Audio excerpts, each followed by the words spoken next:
మా అమ్మ ఎప్పుడు అంటూ ఉంటుంది, ఏదైనా రావాలి అంటే స్లోగా వస్తుంది కానీ పోవాలి అంటే మాత్రం త్వరగా పోతాయి ఒకదాని తర్వాత ఒకటి అని. మా సిచ్యువేషన్ అలాగే ఉంది.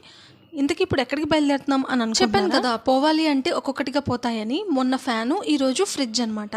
మేబీ మందే లాస్ట్ జనరేషన్ ఏమో ఇలా ఇన్నోసెంట్ మామ్స్ని చూడడం. నన్ను వీడియో తీయమంటే మా అమ్మ తెలియక మా అమ్మని వీడియో తీసేసుకుంది. సరే ఆ క్లిప్ కూడా యాడ్ చేసేసాను.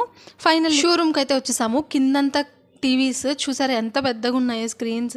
సో మంది ఫస్ట్ ఫ్లోర్ అంట. సో లిఫ్ట్ అయితే ఎక్కేసి ఫస్ట్ ఫ్లోర్కి అయితే డైరెక్ట్గా వెళ్ళిపోయాము. అలా వెళ్ళగానే ఓపెన్ చేయగానే ఒక ఫ్రిడ్జ్ ఉందండి. అది ఫ్రిడ్జా లేదా బీరువానా అర్థమే కాలేదు. ఇంకా ఈ ఫ్రిడ్జెస్ అన్నీ కూడా వరుసగా ఒకదాని పక్కన ఒకటి పెట్టేశారు. ఈ ఫ్రిడ్జ్లన్నీ చూస్తే అన్నీ నచ్చినట్టే ఉంటున్నాయి. ఏం తీసుకోవాలి అనేది అర్థం కావట్లేదు. ఇంకొకటి ఓపెన్ చేసి మాకు ఎంత సరిపోతుంది, ఫీచర్స్ ఏంటి అన్నీ కనుక్కొని ఒకటైతే ఫైనల్ చేసాము. అది వచ్చి నెక్స్ట్ షాట్లో అయితే చూపిస్తాను. మీరు చేసుకోండి అమ్మా.